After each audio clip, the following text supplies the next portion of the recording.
Mwenyezi Mungu Subhanahu wa Ta'ala yaqulu ala lisani qaumi nabiyhi Shuaib alayhi salam, qalu ya Shuaib asalatuka ta'muruka an natruka ma ya'budu abauna au an naf'ala fi amwalina ma nasha. Huu ndio ufunguzi wa khutba yetu ya leo.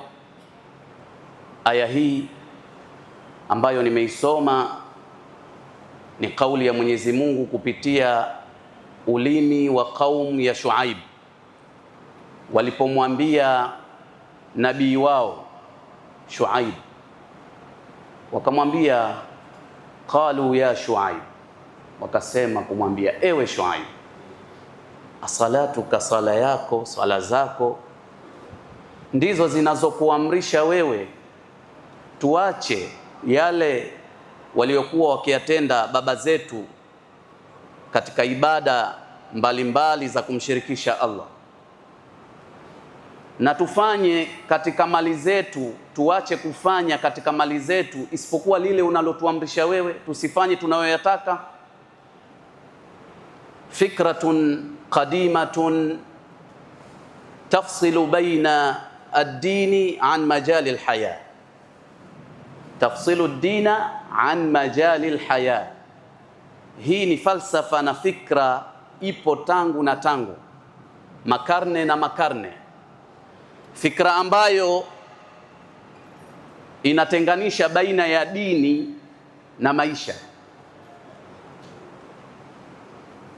Faqaumu Shuaib yataajabun, wanashangaa hawa, ni ajabu kwao, vipi dini ina mafungamano na maisha ya kawaida? Vipi sala itakuwa na mafungamano na kuendesha mambo ya biashara na uchumi? Kwa maana nyingine wanaona kwamba la alaqata baina ad-dini wal haya, hakuna mafungamano baina ya dini na maisha ya kawaida wanaoishi watu. Wal haqiqa, lakini ukweli ulivyo kwamba Uislamu tangu historia yake, tangu Mwenyezi Mungu alipotaka kumuumba mwanadamu ili amwabudu, lam yufarriq bainahuma, hakutenganisha baina ya vitu hivi viwili. Wa in shi'ta iqra qawlahu ta'ala, na kama unapenda rudi katika aya ya Mwenyezi Mungu inayosema qul inna salati, hakika ya sala yangu na ibada zangu, wa nusuki, na ibada zangu, wa mamati qul inna salati wa nusuki wa mahyaya wa mamati lillahi rabbil alamin, sala zangu lakini ibada zangu zote kwa ujumla, maisha yangu pamoja na kifo changu, vyote ni kwa ajili ya Mwenyezi Mungu. Maisha yetu yote ni kwa ajili ya Mwenyezi Mungu, yeye ndo aliyotupa uhai.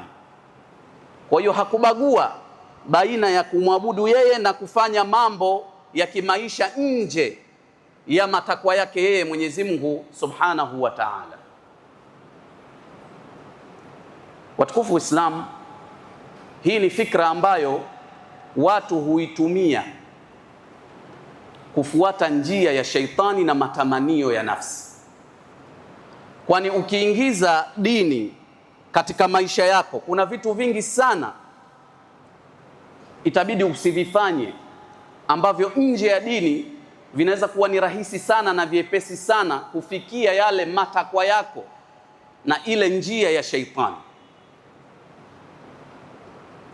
Na hapo ndipo Mwenyezi Mungu alipotupiga pigo, akaondoa hiyo taufik na baraka katika maisha yetu, katika kila kitu, si katika elimu yetu, si katika malezi yetu, si katika utafutaji wetu, wala katika jambo lolote lile, kwa sababu tumeifuata fikra hii.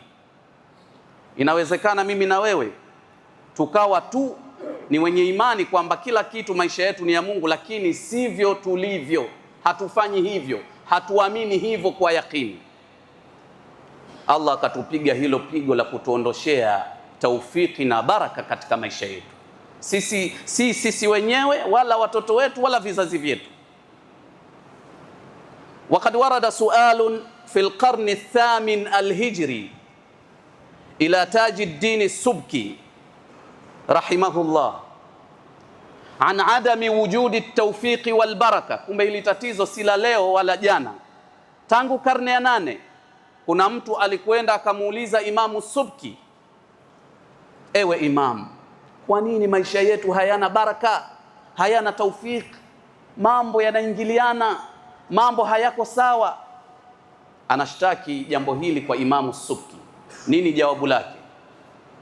Akamjibu bwana huyu kwa kitabu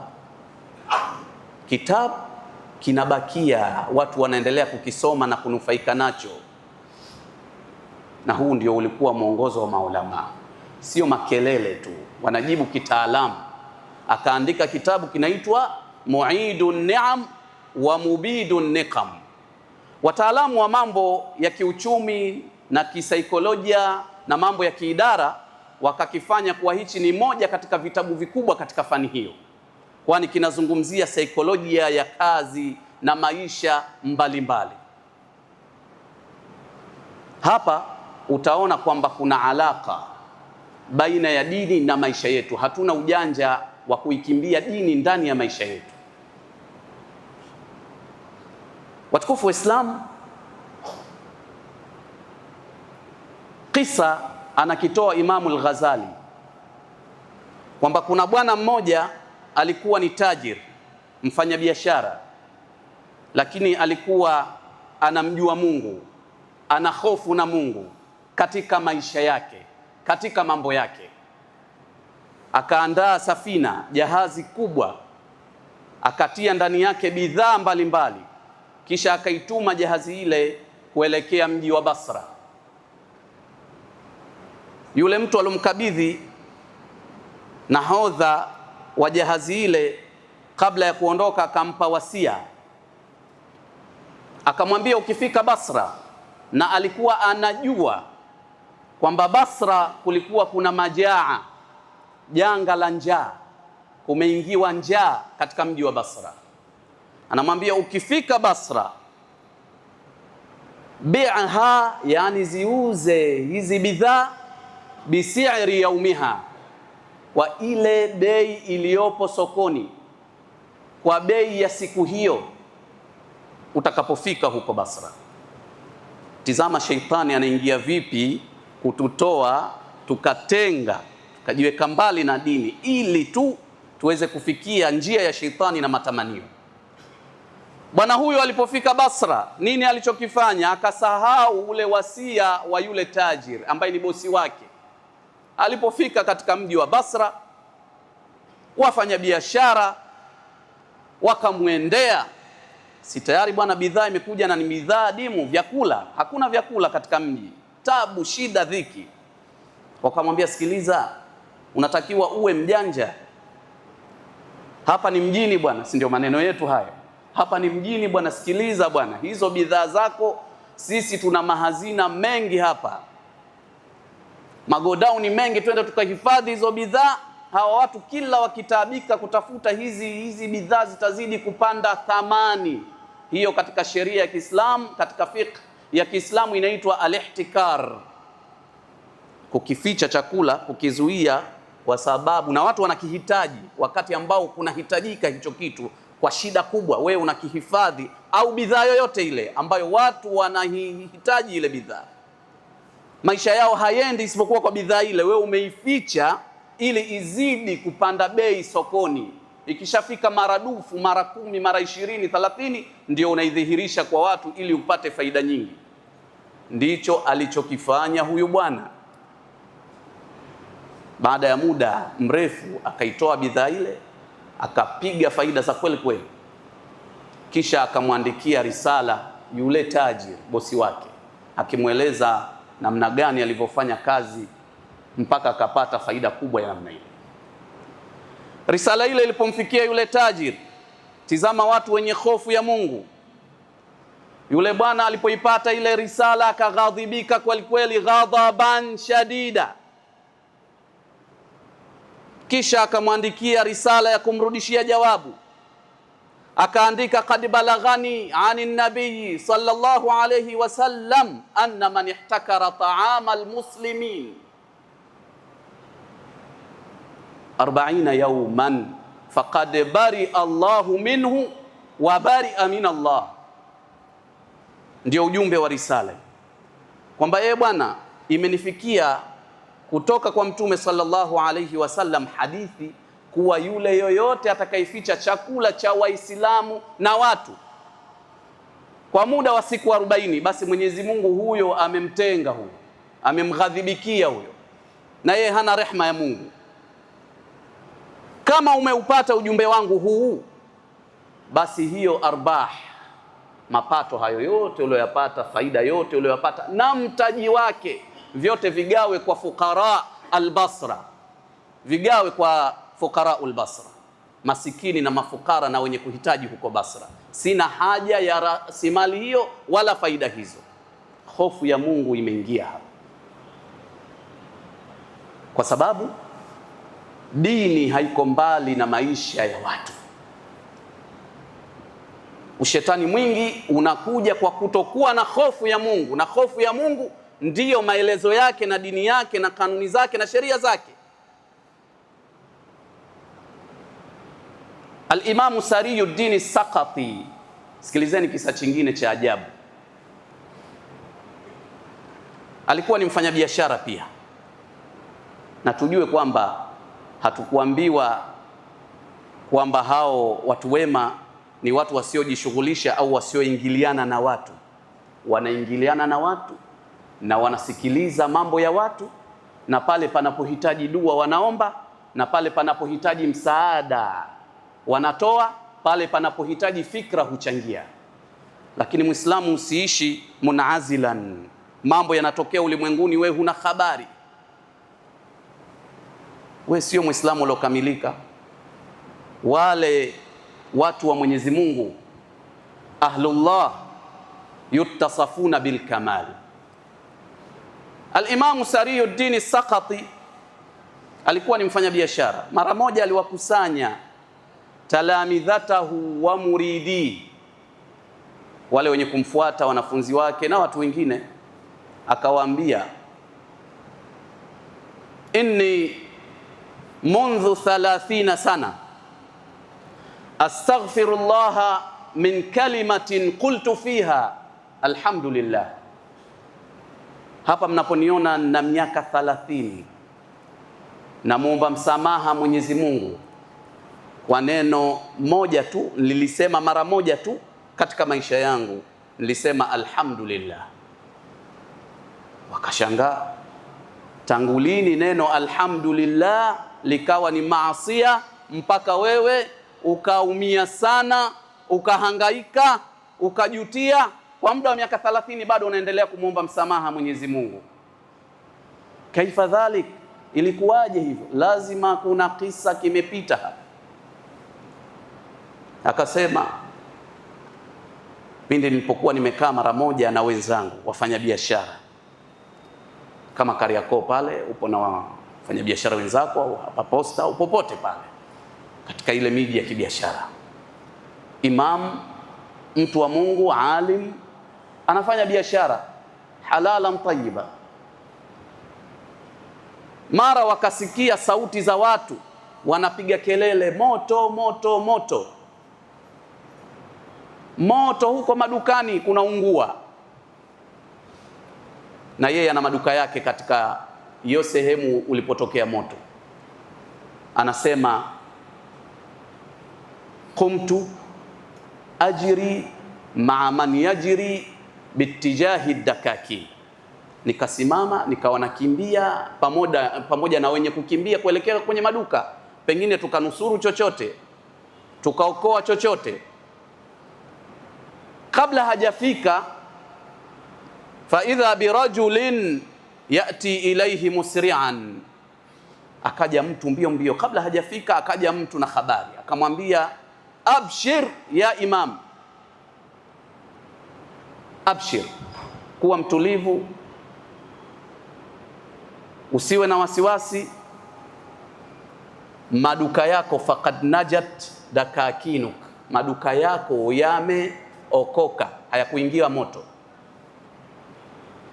Faqama al-imamu wa qala alhamdulillah, akasema alhamdulillah, akasimama akasema alhamdulillah, kwa kumshukuru Mwenyezi Mungu kuwa Mwenyezi Mungu ameokoa maduka yake kuingia moto. Qala thumma intabaht, lakini akawa kama mtu aliyokuwa kalala, sasa kazinduka. Nasema alhamdulillah kwa kuokoka mali yangu mimi peke yangu, bila ya kuwafikiria hao wengine ambao wamepoteza mali zao na maduka yao. Alhamdulillah, hii ni kwa ajili yangu mimi tu peke yangu. Anasema basi tangu siku hiyo namuomba Mwenyezi Mungu msamaha kwa neno langu hilo alhamdulillah. Huyu alikuwa muttasafun bil jamal bil adabil ali. Hemutizama Uislamu ulivyokuwa unajali kila kitu, unajali maisha ya kila mmoja. Hakuna kitu katika Uislamu kinaitwa al-anania, mimi, ubinafsi. Lakini ubinafsi ndio uliotupelekea kuikataa dini, kwa sababu kila mtu ya rabbi nafsi, mimi na watoto wangu na familia yangu, basi si mwingine. Ikiwa wewe sala yako ni sahihi, kwa nini hutoi zaka? Ikiwa sala yako ni sahihi, kwa nini hutoi sadaka kuwasaidia wengine? Na sadaka si pesa tu, sadaka milango yake ni mingi sana, halafu manufaa yake yanarudi kwako wewe mwenyewe. Manufaa yake yanarudi kwako wewe mwenyewe, kiakili, kimwili na kisaikolojia. Imefanyika dirasa, research imefanyika kwamba wale wenye kupenda kusaidia watu na kujitolea kwa ajili ya watu hawa, kwanza Mwenyezi Mungu huwapa umri mrefu, lakini cha pili huwaondoshea haya matatizo na mabalaa yote ya zama hizi. Unayajua mabalaa yenyewe, ghammun wa hammun. Kila mtu ana stress yamekuwa maradhi makubwa, watu wanakwenda kwa madaktari wa saikolojia. Hawa Mwenyezi Mungu anawapunguzia lile. Lakini pia katika miili yao Mungu huwapa siha na afya, akawaokoa na matatizo makubwa ya kiafya, masaratani na mengine. Kama huamini fanya. Bali wengine walipata maradhi makubwa, lakini katika kuelekea njia ya sadaka na kusaidia watu na kujitolea, Allah aliwapa shifa. Hii ni dirasa imefanyika, sio Waislamu waliofanya research hii, wamefanya wasiokuwa Waislamu katika nchi zisizokuwa za Kiislamu, mpaka wakajiwekea baadhi ya nchi kwamba ni nidhamu kuwe kuna masaa walau 2 au 5 kwa wiki min amali tatawui, mtu afanye kazi za kujitolea. Ziko nyingi sana. Mimi na wewe tunatumia mangapi, walau madakika mangapi katika hizo amal at-tatawuia? Na kila mtu kwa kadiri ya uwezo wake, kwa kadiri ya akili yake. Sio lazima kutoa pesa ndio kusaidia tu peke yake. A'malu tatawui zina milango mingi ambayo Mtume sallallahu alayhi wasallam ameitaja kuwa ni abwabul khair. Mpaka katika wanachuoni mmoja akatunga kitabu, kakusanya ndani yake hadithi 100 au hadithi 40 ambazo ni vitu ambavyo akivifanya muumini vinampeleka peponi. Yeye akasema min mujibatil janna, inamwajibikia mja yule pepo. Vitu vingine utaona ni vidogo vidogo, ka imatatil adha min at-tariq, kuondosha udhia, uchafu, kuwatembelea wagonjwa, kadha na kadha na kadha, na mambo tofauti tofauti. Hii ndiyo dini na haya ndiyo maisha ya dini. Dini haikukunyima wewe uhuru wa kuvaa vizuri, wa kupendeza. Kuna watu ni malasape, na wajua malasape ni watu wenye kupenda kuvaa vizuri, anapiga kiatu hapo milioni 2. Haijakukataza dini kuvaa kiatu cha milioni 2. Usifanye tu tabdhir na israf, wala kuwa na shakli nzuri, kujitengeneza vizuri. Mtume sallallahu alayhi wasallam mara moja alikaa na masahaba zake, anazungumzia mambo ya kibri. Fajaa rajulun ila rasulillah yaqul ya rasulallah inni uhibbu an yakuna thawbi hasana wa na'li hasanatan wa sha'ri hasanan fahal hadha min al-kibr? Ewe mtume wa Mungu, mimi napenda utanashati, kuvaa vizuri, kunukia vizuri, kupendeza. Napenda nguo zangu ziwe nzuri, nywele zangu niziweke vizuri, viatu vyangu viwe vizuri. Napenda hivyo, ndo maisha yangu ninayoyapenda hayo. Kula chakula kizuri, kuishi katika nyumba nzuri, kupanda kipando kilichokuwa kizuri. Bali haya ndio maisha kwa mwenye uwezo ayafanye.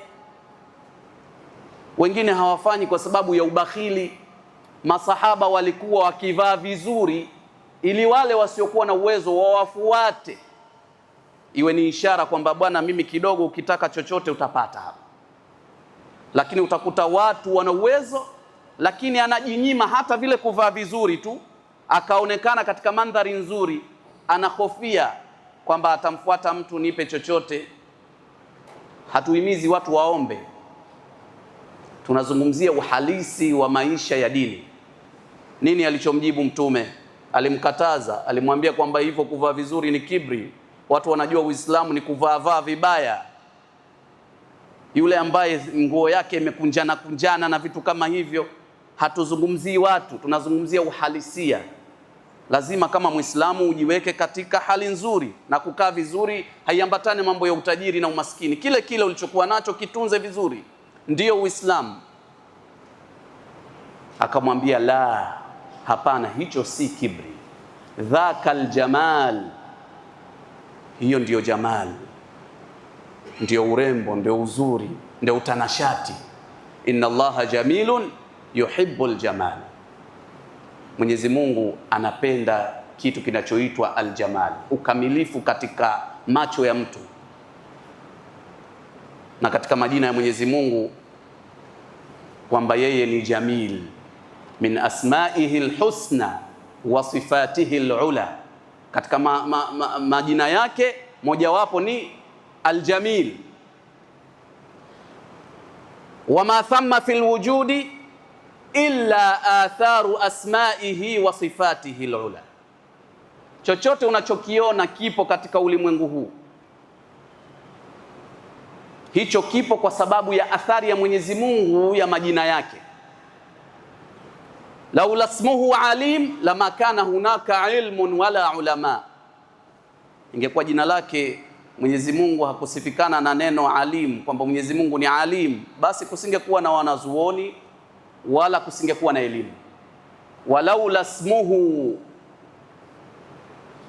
alkhaliq lama kana hunaka khalq, kusingekuwa na viumbe, isipokuwa Mwenyezi Mungu alisifikana na sifa hiyo kabla ya kuumba viumbe. Lakini pia sifa yake ya uhai, lakini pia sifa yake ya aljamal. Kusingekuwa na kitu aljamal katika ulimwengu. Leo ukitoka nje ya Dar es Salaam kidogo, ukienda sehemu zenye kijani kizuri, moyo unafanyaje? Unakunjuka, unafurahi. Hiki ni kitu, ni athari ya jina lake Mwenyezi Mungu aljamil. Ndio wewe ukapata hiyo furaha unayoisikia unapotoka nje ukaona mazingira tofauti. Mpaka leo wale wataalamu ulimwenguni wa kutengeneza vitu vizuri vizuri wamechukua kutoka katika yale maumbile ya asili aliyoumba Mwenyezi Mungu katika vitu mbalimbali, rangi na vitu vingine. Unajikuta kitu unaletewa, unaona mashaallah, katoa wapi yule? Kutoka katika vile vitu alivyoviumba Mwenyezi Mungu. Watu wanaotengeneza nguo, wanaotengeneza saa, wanaotengeneza kila kitu, wametoa vile vitu maumbo yake na rangi zake na kila kitu kutokana na vitu vya asili, nature, vile alivyoviumba Mungu, miti, wanyama na vitu vingine. Aljamal, dini haijakukataza kuishi vizuri, haijakukataza kutafuta riziki ya halali, bali imekuhimiza, ikawa ni katika moja ya malengo ya Uislamu. Amarana bil ibada, cha kwanza Uislamu umetuamrisha ibada, na malizia wa amarana bitazkiyati nafsi wa ruunatiha, lakini kuusafisha moyo kutokana na maradhi yake ya hikdi na hasadi na kila aina ya maradhi ya moyo. Lakini wastamarakum fiha huwa alladhi khalaqakum min al-ardi wastamarakum fiha, ni maisha amewaumba, lakini amewaamrisha hii dunia hii, nyinyi ndio muwe kipaumbele kujenga miasas. Waislamu hawana hata mahospitali. Ukitaka hospitali ya Kiislamu utaitafuta, hawana mashule ya maana, ni kana kwamba wanaigaiga. Ukitaka shule nzuri uende kwa wasiokuwa Waislamu. Uongo kweli? Ukitaka mitaa mizuri isiyokuwa ya Waislamu. Kwa nini tuko nyuma? Kwa sababu dini tumeweka nyuma na sisi tumebaki nyuma. Kumbe sivyo, hii ni amri tumeamrishwa. Haya maendeleo na ustaarabu sisi ndiyo tusimamie, na hayo ni katika malengo ya Uislamu na kuumbwa kwa mwanadamu. Malengo matatu: al-ibadatu wa tazkiyatu nafs wal istimar.